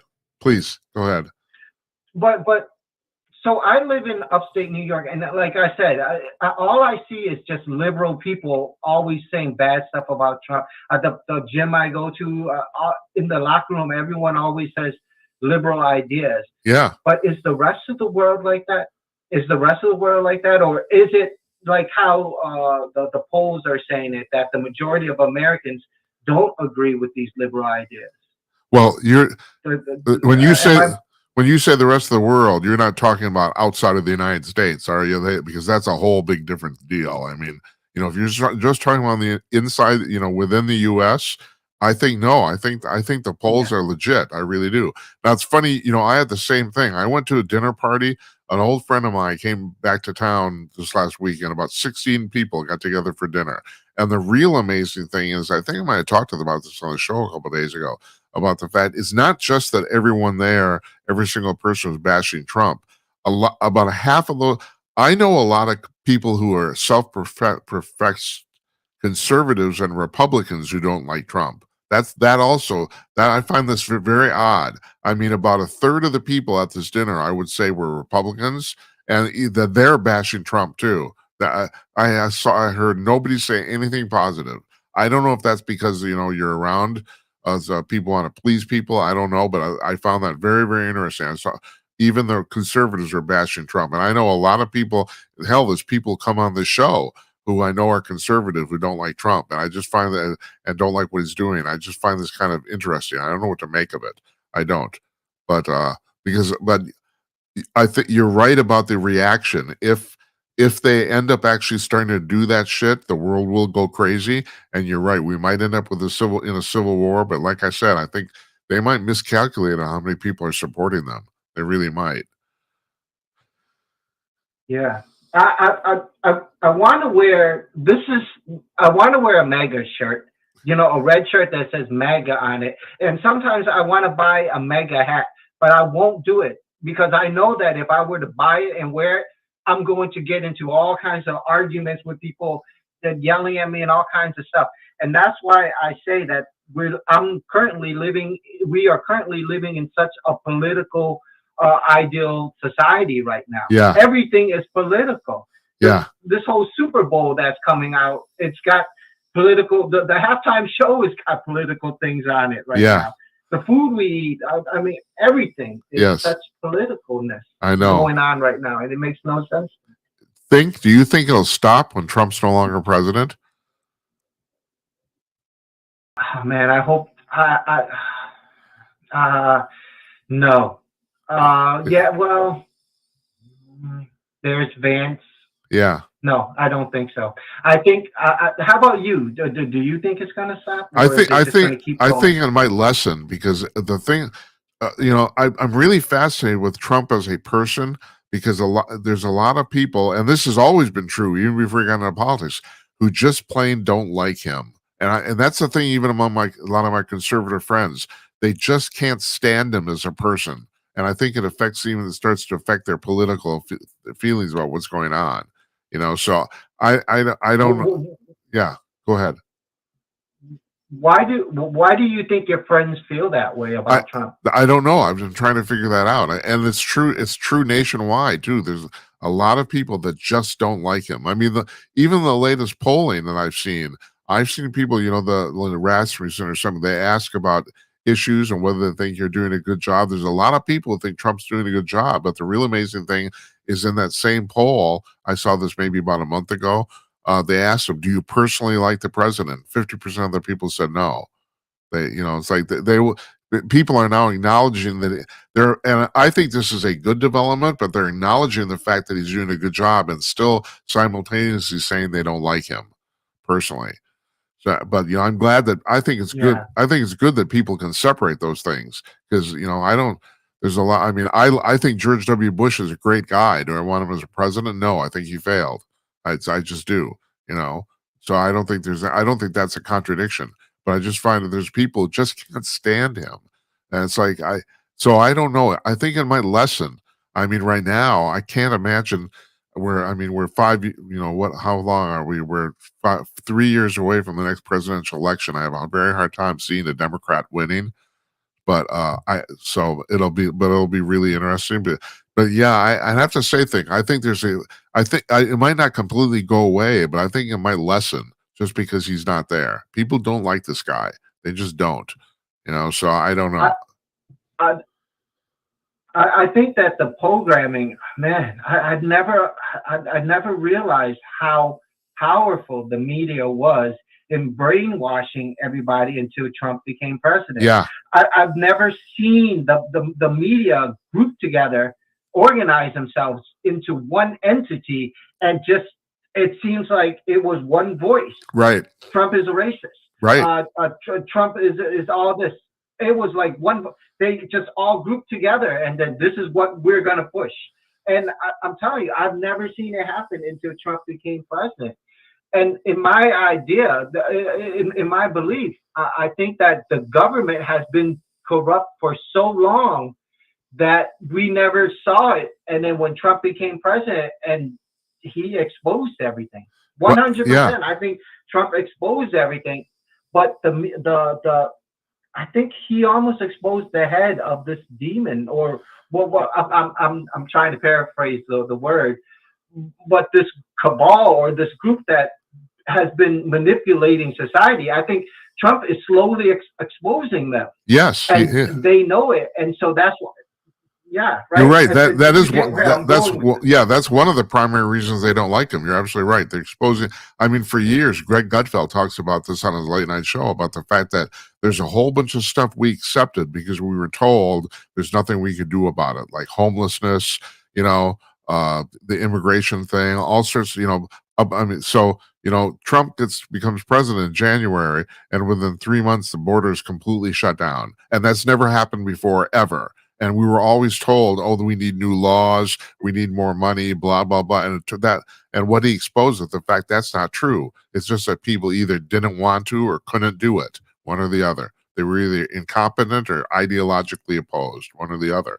And so you're absolutely right. He's exposing a bunch of stuff that we used to just take for granted. And I think that's a good thing. Yeah, I was watching a clip. I forgot his name. He's one of those people that officials that work for Trump. He wears the glasses. He wears glasses. I forgot. I can't think of Rubio or something like that. Yeah, Marco Rubio. But he was on. He was on TV saying that he was at a convention saying that Chicago has a high crime rate, but yet they're allowing it. And he's saying, why? Why are they allowing these criminals to get out of jail and just go back in the streets? They're allowing this crime. And he also said, why do the Democrats want so much funding for these LGBT things? and Yeah. and they want to pass it to like Africa and all this. He said this is what the Democrat wants, but the real question is, why do they want that? Right. Right. Why do they want these? Yeah, go on. Well, there's a lot of It people. makes no sense. But There's a lot of people that think that they're coddling to the criminals literally because they want them as a voting block. But the problem with that is there's not many of them. You know, I don't. Yeah. So okay, you got a whole bunch of criminals in society. They're going to vote for you. Okay, fine, they can vote, I guess. But there's not many. It's the same. The opposite thing is the thing about the fact that we're going to start taxing billionaires, but there's only 1,000 billionaires in the entire United States. I mean, you could get enough money out of them to maybe run the government for like a week. It's like that's not going to work. And I don't know if they can't do the math or if they're stupid or what the deal is. But and also I think maybe the logic is, well, if we cobble together a whole bunch of these minority groups. And I don't mean ethnic minorities. I mean minorities of anything, criminals, illegal, anything. If we cobbled them together, we'd have a solid voting block. But the keeping something like it's so inefficient. I mean, it's not that's kind of a stupid idea. But maybe that's their idea. I don't know. I can't think of any other thing. I can't. I have to tell you, Jim, I don't think that they're stupid. I don't think that any of this is just because out of stupidity. I think this is all intentional. There's a reason why they want the crime. There's a reason why they want funding for all this gay organizations, and they want this society to be a specific way. Yes. And they want this on purpose. Right. It's just we don't know why they want it. I think it's all intentional. I don't think they're stupid. Well, I don't think they're stupid. It's easy for me to Yeah, extrapolate one more thing here, and that is they want society to be a certain way because they want to control it. I mean, humans for millennia, right. humans have wanted to control other humans. That's the way it is, And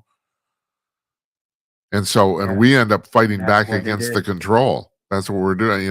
The thing about conservatism and smaller government and libertarianism and all that rot, it was basically a lack of control. And the other thing, and I talked to Wolverton about this again, this comes up regularly on the show, the thing about the invisible hand economically. A lot of liberals can't buy it. They don't understand how something self-organizes. And it does, and on the surface, it doesn't make any sense. It's counterintuitive, but it works. We know that. We've been doing it for 400 years, all the way back to the Dutch. This works. But the thing is, I agree. It doesn't make any sense on paper. Whereas, like we were talking, Marxism on paper makes a lot of sense. You think, oh, this is great. You read about that, but then it's completely flawed. You can't, when you actually do it, it doesn't work. It's just one of those crazy things. Well, two crazy things, I guess. Yeah, I'm from what I saw when I was in Vietnam. Vietnam is a socialist country. It was very corrupt and very, very corrupt. It was a dangerous. I might have told you this story, but please allow me to say it again.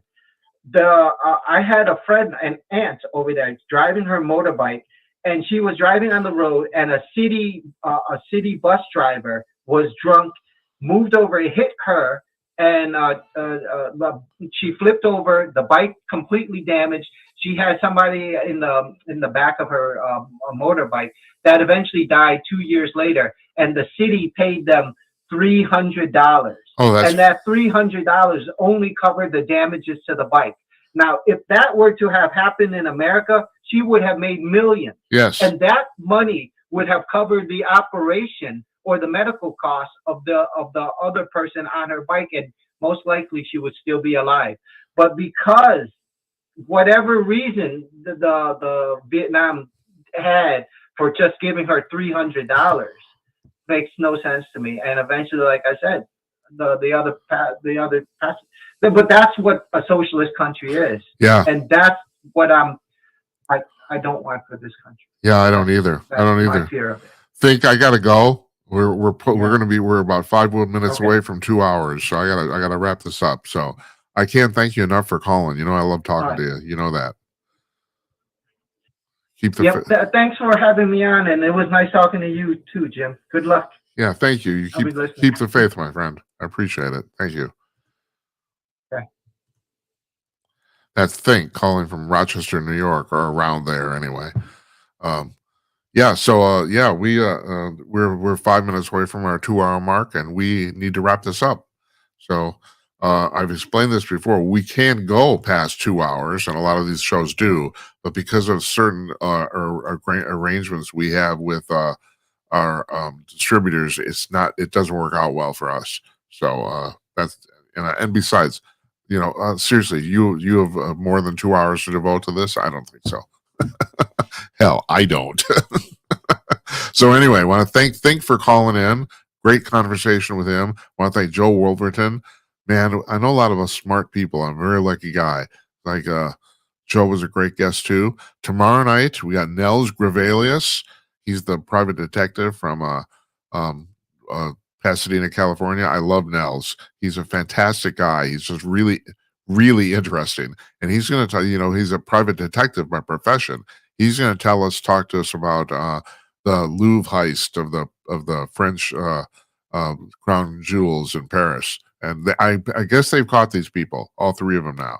But we'll talk to him about that. And then Jonathan Lockwood is coming on, former Army colonel, to talk to us about Trump's trip to the Asia and his meeting with Xi tomorrow afternoon. That's what we got going on tomorrow. So thank you for watching. Really appreciate it. Appreciate it very much. Good night, Uncle Donnie, wherever you are. And good night to you, wherever you may be. We'll see you tomorrow night, everybody. Thanks for watching. Take care.